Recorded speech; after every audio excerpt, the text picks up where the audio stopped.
I was having a pretty normal Tuesday night, scrolling through YouTube trying to find something to watch, when I came across this video of a girl I'd never heard of before doing an interpretive dance. Not just any interpretive dance. An apology interpretive dance. To a Sam Smith song. I sat there 3 minutes in, completely frozen, watching this person twirl around while text overlays appeared on screen, talking about how her purpose in life is to inspire people, and how God and the universe have given me this platform. And I'm thinking, okay, what could she possibly be apologizing for that she thinks the appropriate response is this? So I did what we all do when we have a question. I went to Google. Sexual assault. She was apologizing for sexual assault allegations. With a dance routine, I wanted to close the tab. I wanted to pretend I hadn't seen it. But I couldn't look away because I kept thinking, how? How did this get made? How did she film this, watch it back, and think, yes, this is it. This is how I make this right? How did multiple people with cameras and lighting equipment show up to film this and not one of them said, hey, maybe we should rethink the choreography? And then I realized I knew her name now. Sienna Mae. I'd never heard of her before this video. I didn't know what her content was. I didn't even fully understand what she'd been accused of. But I knew her name, and I knew about the dance, and somehow the apology had become more famous than anything she'd ever done or been accused of doing. That's when it hit me. She'd managed to make everything worse. The apology was the story now, and she wasn't alone. Establishing the pattern. Because once you see it, you can't unsee it. There's this whole ecosystem of influencer apologies that follow the same predictable pattern. Influencer does something bad. Internet finds out. Influencer makes apology video. Apology gets absolutely ratioed with dislikes. Then everyone moves on to arguing about whether the green M&M should wear heels or not. But every once in a while, someone makes an apology so catastrophically bad that it breaks the cycle. The apology itself becomes the scandal. Commentary channels start making follow-up videos, and follow-up videos to the follow-up videos. The creator is losing 30,000 subscribers a week. People who'd never even heard of them before now know exactly who they are. Not because of what they did, but because of how badly they apologized for it. It genuinely takes talent to make people more angry at your apology than they were about the thing you did in the first place. The evidence. So I started going down this rabbit hole, and Jesus Christ, there are so many of these. Will Smith slaps Chris Rock at the Oscars. Literally one of the most watched moments in recent history. He has months to figure out what to say. So what does he do? He makes this video where he's apologizing to Chris Rock's mother, and Chris Rock's mother's mother, and Chris Rock's brother, Tony Rock. He says he spent 3 months replaying and understanding the nuances and the complexities of what happened. My guy, you slapped someone on live television. What nuances are there to understand? Then there's Colleen Ballinger, accused of messaging minors, allegedly grooming behavior, serious, potentially criminal stuff. And she pulls out a ukulele. And she writes a song about how she's the victim of a toxic gossip train. She's singing, "The only thing I've ever groomed is my 2 Persian cats," while people are coming forward with screenshots and detailed accounts of inappropriate behavior. Kevin Spacey responds to serious allegations by making a video in character as Frank Underwood from House of Cards, wishing everyone a Merry Christmas. Like the appropriate response to your career imploding is to role play as a fictional sociopath. The list kept going. Gus Johnson, James Charles, Logan Paul, each one finding new and creative ways to take a bad situation and somehow make it exponentially worse. Acknowledging the impossible task. But here's where I have to be fair. Making a YouTube apology video is a completely impossible task. You cry in the video, everyone says you're being manipulative. You don't cry, you're cold, insincere, you keep it vague. You're not taking real accountability. You get specific? Stop making excuses. You make it right away? You haven't had time to reflect. You wait a few weeks? Why did it take you this long? There is literally no version of an apology video that will satisfy everyone. The internet has collectively created an apology rubric that is impossible to fulfill. And now, just to make this even more absurd, YouTube removed the dislike button. So that Sienna Mae interpretive dance video, no visible dislikes. Someone stumbling on it now might think, oh, this must have been received okay. Look, we're all human. Your favorite creator has probably done something shitty at some point. I can't imagine being 22 and looking back at the dumb shit I said when I was 16. But that's different from what I'm talking about here. What the real problem is. So I kept watching these apology videos, trying to figure out what bothered me so much, and then it clicked. Most of these aren't actually apologies, they're damage control with an apology aesthetic. Remember Gus Johnson? It came out that he was emotionally abusing his girlfriend while she almost died from an ectopic pregnancy. His response was so vague it was almost impressive. He called it a long recovery process. He talked about my shortcomings during this time and the impact that I had on my partner. He sounds like he hired a lawyer to write him the most generic, legally safe script possible. Words like shortcomings and impact create distance. They're abstract.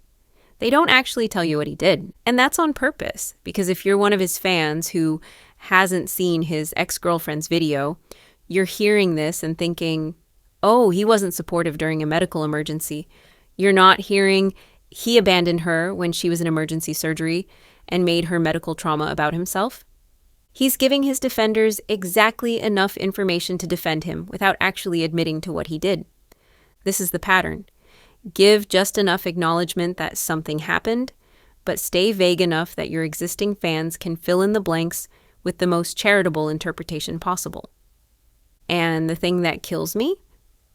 Gus Johnson made a parody of YouTube apology videos years before this. He knew exactly what a bad apology looked like.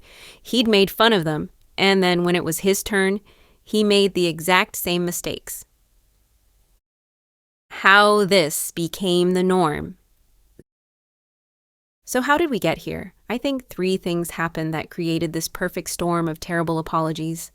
First, the internet stopped believing people could change.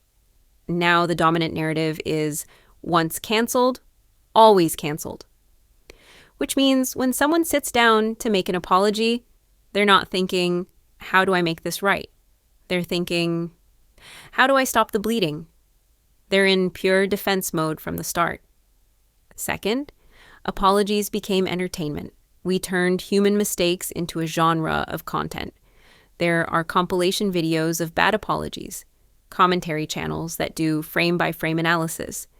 People make tier lists, ranking apologies like they're rating fast food chains. When you know your apology is going to be dissected by millions of people, you're not apologizing anymore, you're performing. Third, the stakes got impossibly high. An apology video used to be for your community, maybe a few thousand people. Now, drama channels will pick up your apology and show it to millions of people who have never seen your content. You're apologizing to the entire internet.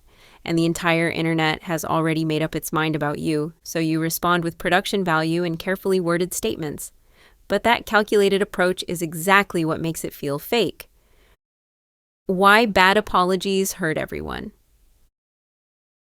Here's what really bothers me. Bad influencer apologies have degraded our collective ability to accept accountability. When Sienna Mae responded to serious allegations with an interpretive dance about inspiring people, she didn't just fail to apologize.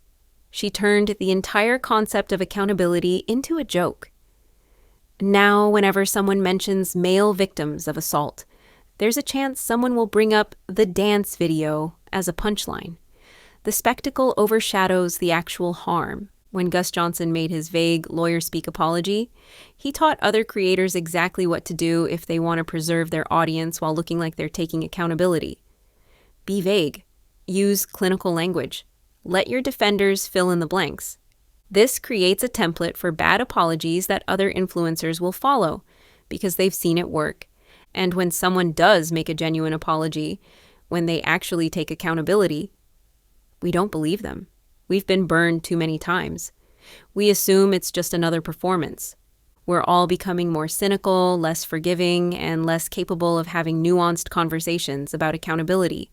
And that affects more than just influencers. It affects how we treat mistakes in our own lives. Who this really affects. The victims don't get apology videos. They get to watch the person who hurt them perform accountability for millions of strangers while never actually making things right.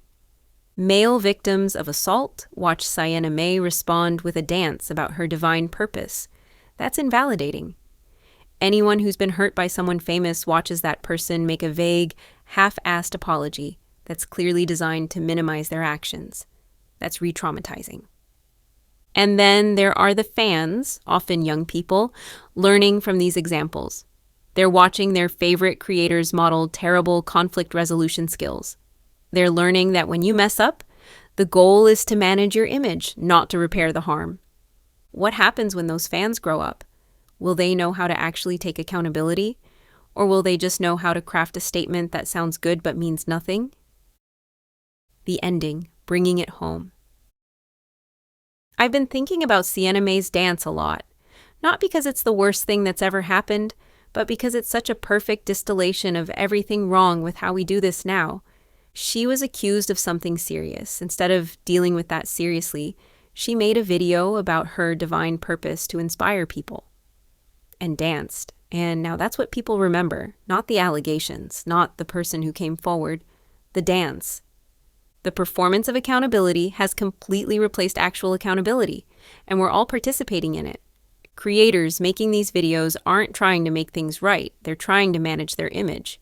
Audiences aren't watching to see if someone's genuinely changed, they're watching to judge the performance. Platforms removed the dislike button, brands force corporate speak. Commentary channels turn scandals into multi-part series.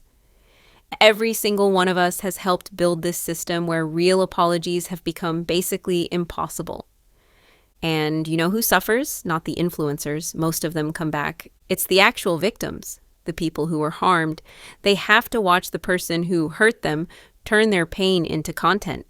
They have to watch it get memed. They have to watch the internet get bored and move on while they're still dealing with the aftermath and trauma. They don't get real apologies, they get performances, and then they get to watch everyone forget about it when the next scandal drops. I don't have an answer for how to fix this. Maybe apologies shouldn't be public at all. Maybe they should happen privately between the people actually involved. But I know that won't happen because we demand the spectacle, we demand to see it, we demand to judge it. So this cycle will continue. Someone will mess up, they'll make a bad apology, we'll talk about how bad it was, and then we'll move on to the next one.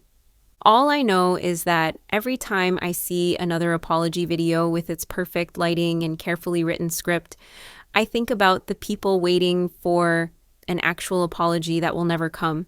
People who were harmed and then had to watch their trauma become a footnote in someone else's comeback story.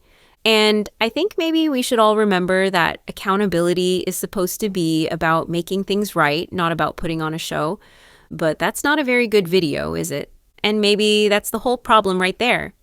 If you're a creator and you mess up someday, don't make an apology video. Make things right with the person you hurt first, privately.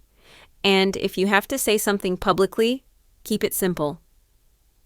What you did, why it was wrong, what you're doing differently. And if you're watching these videos, maybe stop treating someone's worst moment like it's entertainment. Stop demanding spectacle from someone's accountability. I don't know, maybe the cycle's too far gone to fix. But I'd like to think we could at least try to remember that these are real situations with real people who got really hurt. And that dancing with a ukulele isn't actually making anything better for anyone.